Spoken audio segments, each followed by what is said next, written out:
Good morning, 7th graders. Good morning, Mr. Husky. Thank you. I feel so excited and welcome to teach you. We're going to talk about inequalities today. And this is the second half of chapter 2. We took the chapter test on the first part, which was mainly on solving equations. Alright? Now there's a big difference between an equation and an inequation. An inequality. There's no such word as inequation. Inequality. An equation means that the two sides are what? Equal. Equal. One equals the other. Right? In an inequality, the two sides are not equal or not necessarily equal. They could be equal, but they're not necessarily equal. That's what an inequality means. And we use these symbols for inequalities. Okay? We use this sign. What's this sign mean? What sign is this? The less than sign. It means that n is less than 5 on the number line. Which way does the less than sign point? To the left. The greater than sign, right? That means that n is greater than the number 3 on the number line. And the greater than sign points to the Right. To the right. Yes. Greater than, less than. Okay, you should be able to tell those apart and not have to think that the alligator eats the bigger number. I like Or the shark or whatever. I prefer that one. Yeah. I know. Well, that works too when you're putting in the symbol. But if you're reading this and graphing this, you have to remember that the less than sign points to the left and the greater than sign points to the right. And this is the less than or equal to sign, and that points to the left. And the greater than or equal sign points to the right. Now, when we're graphing these, if the symbol is just the less than sign or just the greater than sign, when we mark the number, we're going to use an open dot. That open dot means that the number is not included in our solution. Okay? The number is not included in the solution. Here's what that means. If n is less than 5, then does 5 make that equation true? If I told you, if you take good notes today, I will give you $5. I did it all in color. Awesome. Same. No. What if I said, if I give you $5, then I have fulfilled my end of the bargain, right? But if I say I'm going to give you less than $5, I'd still go for it because that's more than I have. So. Okay. What if I give you negative $5? Okay, now Then you have to pay me. I don't need that. I'll But listen, that's where inequalities. Okay, class, listen. That's how inequalities are used in real life. All right. For example, you've seen a weight limit on an elevator. Weight limit 800 pounds or 1,200 pounds. Okay? If that's the weight limit, then that means that anything over that is over the weight limit. You could have anything that at that limit or less. Speed limit. The speed limit is 55 miles per hour. So that means you can go 55 miles per hour or less. That's an inequality. Your speed, S, can be less than or equal to 55 miles per hour. Okay? That's how an inequality is used.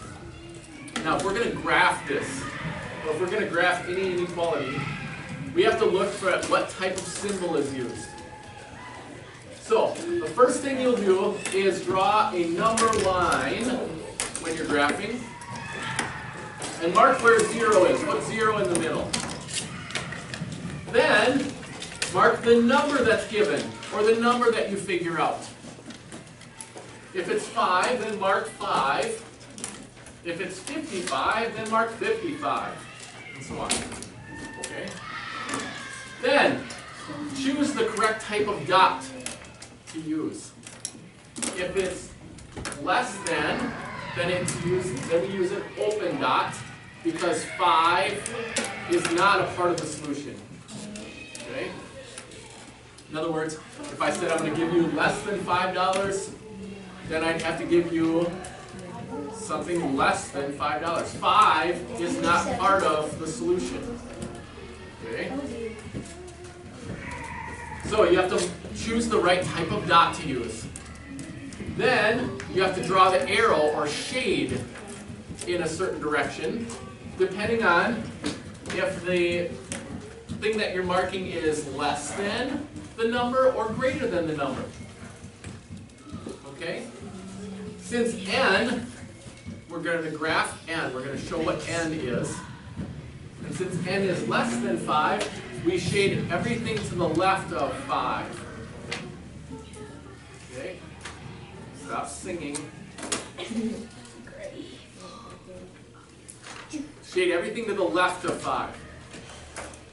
On this one, n is greater than -3. So, first, draw the number line. Mark 0 on the number line. Mark the number that's given. Use an open dot because it is the greater than sign. It doesn't have the equal sign underneath it. And then shade to the right because n is greater than -3. Okay? If it's a if it's a greater than or equal to, or less than or equal to, then use a solid dot. The solid dot means that the number is part of the solution. Asa, come on. Show me slant. Turn your chair. Act like a 7th grader.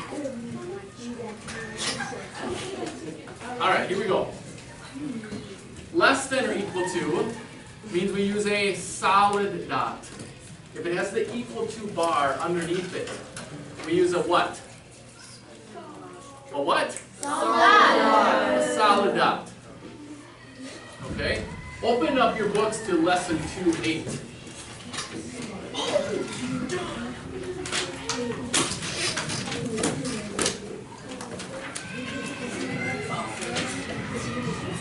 Go to page 106. Let's go to the practice problems.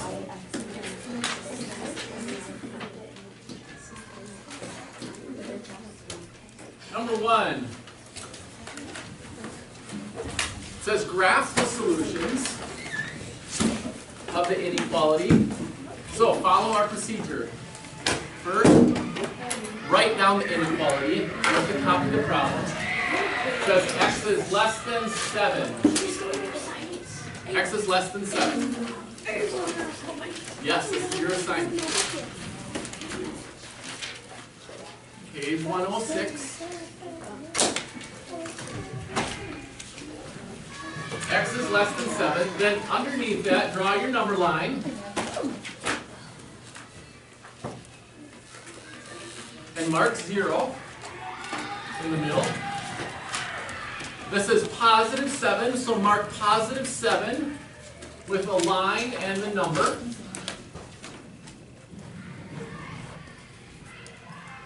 Then mark it with a dot.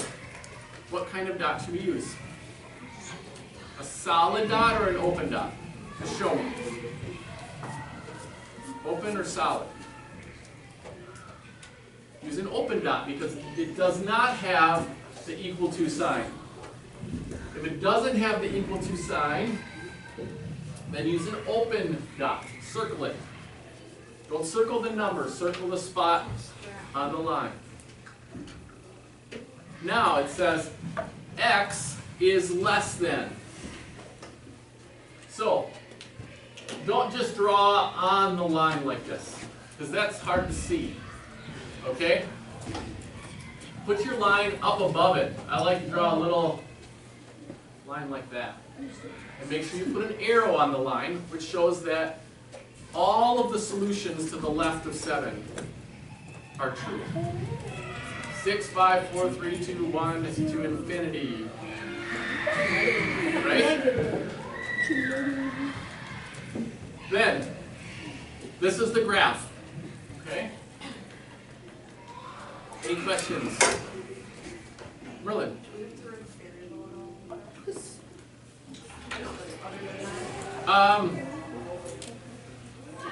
Good question. Mr. Levitsky, when you're teaching inequalities, do you require that they write the variable next to each graph? Or if it's for that problem, do you allow them to? I just allow that. I do too. Okay. So we're on this. You work with it. And I'm okay with them putting the arrow above the line like you're showing there too. Yeah, I think it's a lot easier to see It is. if it's above the line. Check with your teacher always. That's what I tell my kids all the time. Just because I let it go in my class, just because I teach it this way, doesn't mean that your high school teacher's not going to mark it wrong and say, where did you go to school? But that's fine Right. for me. Yep. Good. I will need this class in about 10 minutes. I'm going to give you their cards, Okay, just perfect. so that you can plan. So, 8th graders just there right now, so I'll come Okay. back for them, but you can just kind of, Yep, we'll be ready. all right. Let's go to, let's do number 3 next. Now, the problem, A is less than 3. Draw a line. Mark 0. Mark where 3 is, positive 3. Again, this is the same type of symbol. It's less than. Use an open dot. Arrow to the left.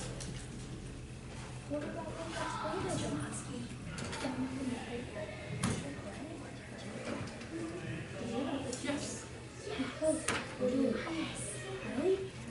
Now, look at this one. Number 5. This one is negative 3 is less than Z. Negative 3 is less than Z. So it doesn't look like a 2.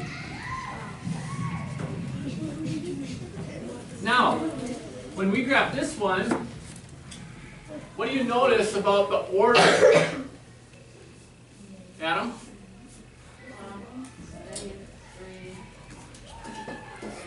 Negative 3 is less than 6. Yes, but what about the, what is this telling us? What is Z?